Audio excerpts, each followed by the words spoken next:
আজকে আমরা ডিগ্রি আঁকা শিখব।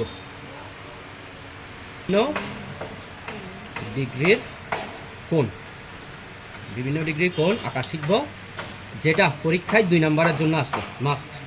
বুঝা গেছে? এখন থেকে তোমরা যাই পরীক্ষা দাও না কেন, এই পরীক্ষায় এই বিভিন্ন মানের আসতে পারে। তো আমরা যদি বেসিক কনসেপ্টটা বুঝে যাই, তাহলে আমরা যে কোনো মানের কোণ আঁকতে পারবো। ওকে, তো আমরা সর্বপ্রথম একটু মনোযোগ দিবা। একটা রেখা নিলাম। ওকে, আমরা এটা যে মানের নিই না কেন, আস্তে আস্তে আমরা এটা যে মানের নিই না কেন, এটা 60 ডিগ্রি হবে। কত ডিগ্রি হবে? এটা মাথায় রাখতে হবে। তো মনে করো আমি এই মানের নিলাম এবং ঠিক এভাবে দিলাম, ঠিক আছে? তাহলে এটা কত ডিগ্রি হলো? এই এখন যে মনে করো আমি এটা কাটলাম, এটা কত ডিগ্রি? 60 ডিগ্রি। ক্লিয়ার? এটা কাটলাম, এটা কত ডিগ্রি? এটা 60, এটা 60, টোটাল 120 ডিগ্রি। এবার আমাকে বললো 90 ডিগ্রি আঁকতে। তাহলে একটা যে 60কে অর্ধেক করলে কত আসবে? 30।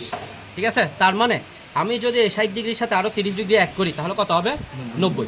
এখন সেটার জন্য আমি জানি যে এই মান থেকে এই মান হচ্ছে 60 ডিগ্রি। ওকে কি করতে হবে? 2 ভাগে ভাগ করতে হবে। তাহলে 2 ভাগে, আমি মান কিন্তু চেঞ্জ করি নাই, 2 ভাগে কি করলাম? ভাগ করলাম। তাহলে আমার এখন যে মানটা দাঁড়াইলো, এটা কি? এটাকে আমরা বলতেছি লম্ব। কি বলতেছি? লম্ব। ঠিক আছে, তাহলে এটা পুরাটা হচ্ছে যে কি 90 ডিগ্রি। তাহলে এই কোণটাকে কত ডিগ্রি বলবো? এই কোণটা হচ্ছে যে 45 ডিগ্রি। এই কোণটা হচ্ছে 60 ডিগ্রি। কত ডিগ্রি? 60 ডিগ্রি। তাহলে এই কোণটাকে কত বলবো? 120 ডিগ্রি। এবার যদি তোমাকে প্রশ্ন করে তুমি 45 ডিগ্রি আঁকো, কত ডিগ্রি? আমরা জানি এইখান থেকে এখানের দূরত্ব, এই পয়েন্ট থেকে এই পয়েন্টের দূরত্ব কত? 90। এই পয়েন্ট থেকে এই পয়েন্টের দূরত্ব 90। ঠিক আছে, তাহলে 90কে অর্ধেক করলে কত আসে?